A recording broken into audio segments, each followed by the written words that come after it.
When I show this graph, a lot of people are going to be confused as to what I'm showing you guys, but I do want to show it nonetheless. This is a brand new graph showing the polling numbers that have just come out. And currently, this is the first time in, I don't even know how many years, I want to say 3 years, 4 years, that the Liberal Party has been extremely close to the Conservative Party of Canada. So we have a brand new poll, guys. Welcome back to the channel. I just want to cover this one really quickly, then we'll talk about some other things. But this is the breaking news of the day. This is a poll that shows the Conservatives at 37 points, and the Liberals are at 33.2. That is a 4-point difference. Keep in mind this. CBC does still have this poll right here. By the way, they don't update it often. I mean, it says January 20th. That was Monday. But they still have Justin Trudeau, who they're polling. So I don't know why they're doing that. It's kind of weird. So CBC is not that accurate with their polling, but they still have a 23-point difference. Well, actually 22, I would say. Actually, no, 23. But still, the point is, there still seems to be some discrepancies. At the same token, though, we can't deny the fact that the Liberal Party has been gaining momentum. And the truth is, Mark Carney, Chrystia Freeland are the two front runners. If you're to ask me who I think is going to win, I think Mark Carney's going to win. It's going to change a lot of things once Mark Carney ends up being the leader and also the Prime Minister at that point of Canada. It's going to make a lot of difference in this election season, and the polls are going to change quite a bit. You guys are going to see some massive changes that have not been seen in the last 3-4 years, or even since 2021, the last 2021 election. It'll be a huge shakeup. We'll just have to wait until that happens. But at the same time, we can't deny this number right here, which is 33 points, and the Conservatives going down to 37. I mean, I just don't understand how you go from basically having this lead, you know, of whatever it was. I mean, right now, Polywave still has the projection at 250 seats. Conservatives, this is a very old number, by the way, the 47.2. This is from a while ago. But I just don't know how you go from a number like this, which they were at one point, and the Liberals were at 16 at one point, how you go from that to this. How does that happen?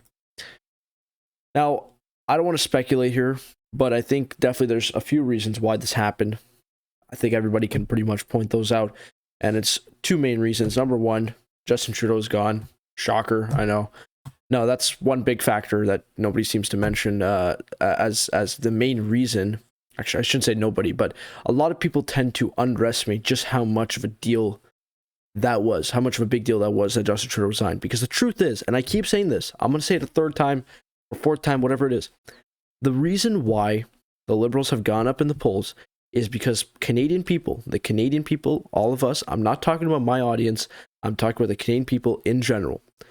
The Canadian people in general tend to have an issue, or had an issue, with Justin Trudeau. They didn't have an issue with the Liberal Party.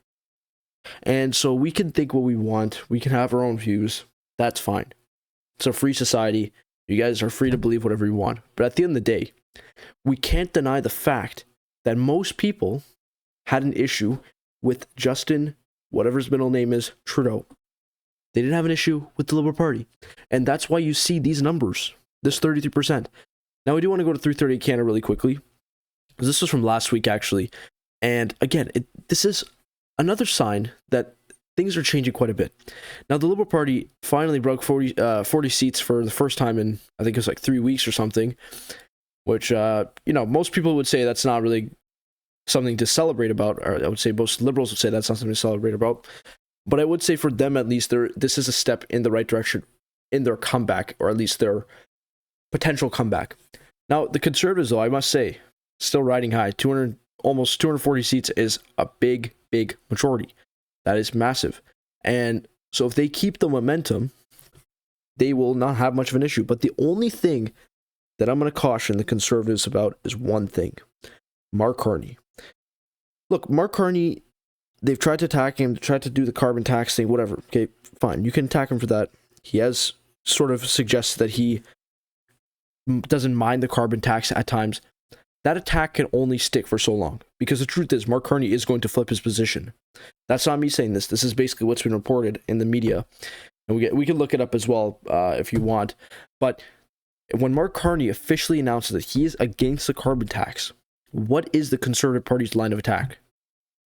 Look, I don't mean to say it this way, but the truth is nobody really cares about him being associated with the WF because there are so many people within the Conservative Party that are associated with the WF.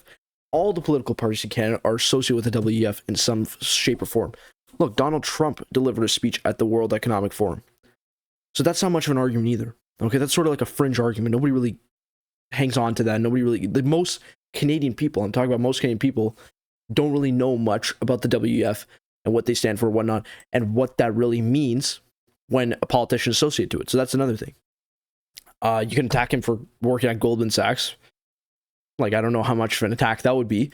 There's just not much to attack him on. And that's the thing that I have a hard time understanding what the Conservatives are doing right now, because they're not doing enough. Because the truth is, this lead is slipping away. This is not me saying it. These are the numbers that are showing it. You know, when the Liberal Party is now expected to become the official opposition again, according to 330 Canada, you know that is an issue for the Conservative Party. Not for the Liberal Party, but for the Conservative Party. There was a time when we were talking about, oh my God, it just keeps getting worse and worse for the Liberals. But now it can only get worse for the Conservatives. It can't get any worse for the Liberals. So my thing would be, if any Conservatives watching this, if any Liberals watching this, my thing to the Liberals would be, get your leader as soon as possible and get into election mode. My thing for the Conservatives would be, do not get arrogant. Do not get arrogant. And keep hammering home on the issues that you guys have been talking about. And this is the biggest thing. And I've been very irritated that the Conservatives have not done this yet. I'm also irritated with all the parties for not having done this yet. What are your policies? What are your specific policies? I understand. Axe attacks, fine. Boom. Okay, it's going to be gone no matter what. Whoever the next prime minister is, it doesn't matter. They're going to get rid of it. Whether it's Carney, whether it's Freeland, whether it's Poilievre, they're going to get rid of it. Okay, fine. Cutting government. How much are you going to cut government? How much? How many workers? When? Where? Like, I want to know these things. How much are you going to spend for defense? Our military is being underfunded. You know what I mean? Gas, oil and gas. What are you going to do with oil and gas? Why don't you build refineries here in Canada so we can export to the whole world? Why can't we overtake OPEC? OPEC Plus. Why can't we be the sole people, the sole country that exports oil to the entire world? Do you know how much money would make off of that? Pierre Poilievre and all the other parties, Mark Carney's party, well, I'm saying Mark Carney's party, the Liberal Party, I should say, the NDP, the Bloc Québécois have not released a detailed plan. We are almost at an election at some point. So I want a plan from all of them. But one thing I will say is that when the Liberal Party picks a leader, it's going to be a completely different landscape. It's going to be completely different. Now I want to show this really quickly. Popular vote. 330 Canada is interesting because they still have it assuming that they say Trudeau resigns, fine. But they still, I was looking at another one of their polls, and they still had Justin Trudeau as the name for the Liberal Party leader. That's simply not accurate. So I don't know if they're polling people asking, oh, would you have voted for Justin Trudeau? Would you have voted for Pierre Poilievre? Or if they're asking, would you vote for the Liberal Party? If you are going to vote, are you going to vote for the Liberal Party or are you going to vote for Pierre Poilievre? I don't know if they're asking if you're going to vote for Pierre Poilievre or Justin Trudeau. I just don't know. So at the end of the day, I don't know how accurate 330 Canadians are. But this is one thing we got to point out. They are at their highest seat projection ever. Okay? The Conservatives I'm talking about. 238 seats is astounding. It's almost unheard of in modern day Canadian politics. But and there's a big one here. How long can they maintain this for? Because if you take a look right here, they've gone up for about, 2 months? How much longer are you going to keep going up? And so you look at the Liberals, though, they've gone up. So it's going to be very, very interesting to see what happens in the next, I want to say the next month, but it's going to be the next 2 months. It's going to be the whole year, honestly. It's going to be very interesting. And for the first time in about a month, the Liberal Party is now projected to be the official opposition. Isn't that something? I mean, that took them a while, but again, I've been saying it since the start. I didn't really think the Bloc had a chance of becoming the official opposition. I think it would be really shocking if they did. But could you imagine Conservative versus Bloc? Like Conservatives as government and Bloc as the official opposition. That'd be interesting. That'd be interesting for sure. But for all the Ontarians, I want to talk about Ontario really quickly because I love Ontario. So, Doug Ford is calling an election next week. I know, it's confirmed. I don't really know how many people really want an election in Ontario. At the end of the day, he's only, he's 3 years into his mandate, about 2.5 actually, because he was sworn in June of 2022 for a second term. So he's about 2.5 years into his mandate. You know, he's going to call an election. The election will come by the 27th of February, so about a month. And this poll was released yesterday on the 24th of January. And the PCs are crushing all opposition. I'm just going to say it. They're crushing the opposition. 99 seats he's projected to win. The NDP, Marit Stiles' party, they're projected to win 13. And then Bonnie Crombie is expected to win 9. 9 seats. Now, if we do the math real quick, I'll do it really quickly. Why not? So there are 128 seats, I believe, in the Ontario legislature. So we're going to do 99 divided by 124. That is almost 80% of the seats. If Doug Ford wins 80% of the seats, that is an astounding mandate. That is pretty much unheard of. And if you take a look right here, I mean, it's pretty much confirmed that he's going to win. I think any Ontarian that you would ask, they would say the same thing. You know, Doug Ford is going to win no matter what. He's shot up in the polls 4 points. So last time I covered this poll, which is on the 20th, on Trump's inauguration, he was actually at 40 points. So it didn't look as good as it is looking right now. And so you take a look right here with the popular vote, it was 40 to 28. So it's still a 12-point gap. And now it's about 19 points. It's almost 20 points. It's not even close anymore. And if you take a look right here, the seat projections. So last week, or I should say earlier this week, they were at 81. They've shot up by 18 seats. They're going to break 100, I feel like. I think Ontario is going to be very much blue in terms of the PCs, I should say. And it's going to be probably close to 100, maybe 105 seats is the ceiling. I could see him winning 110. I just don't know how much, because the truth is, the NDP and the Liberals are not well organized in Ontario. I mean, the only thing I know about the NDP in Ontario is that they have Spotify ads. So I don't think that's enough to win an election, as far as I'm aware. And Doug Ford, in fairness to him, I'll give him some credit here.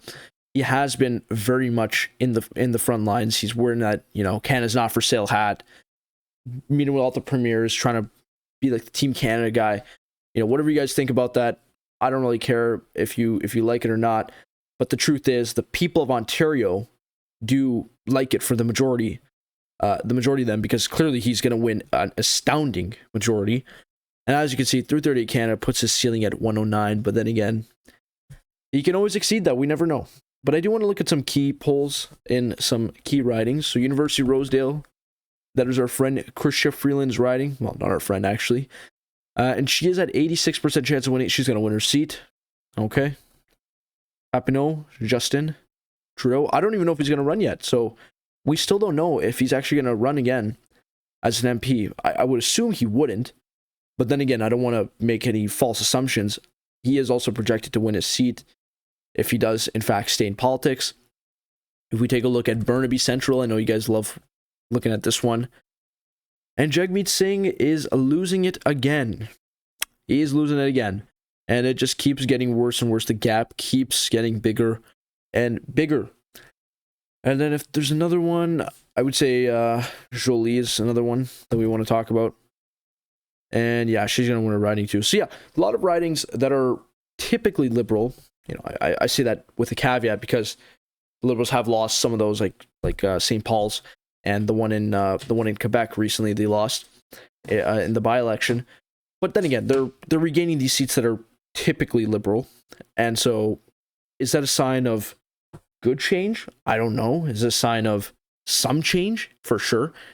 But we'll have to see what happens once they get a leader. That is the biggest question mark we have right now. What are the polls going to look like? Because these are the polls we have right now. What are the polls going to look like? Is it going to flip? Is it going to be 40% for the Liberals? I don't think it will. But is it going to flip a lot? Is it going to go up a lot in all these aggregate polls? Because CBC, I mean, they haven't updated yet. They still have Justin Trudeau, which is odd because this is literally updated on the 20th. So I don't know why they didn't realize they're 2 weeks late to Justin Trudeau's resignation. But yeah, we'll have to see what happens. I do want to hear what you guys think down in the comments below. It's been a while since I made one of these videos, so I didn't want to make a very long video just covering all these polls. We have a lot going on. We got an election Ontario, election Canada. Well, we still don't know when yet, but we do have a leadership election in Canada for the Liberal Party. And you guys will have a prime minister, a new prime minister by March 9th, most likely. And we'll have to see what happens. Let me know what you guys think down in the comments below, and I'll see y'all in the next one.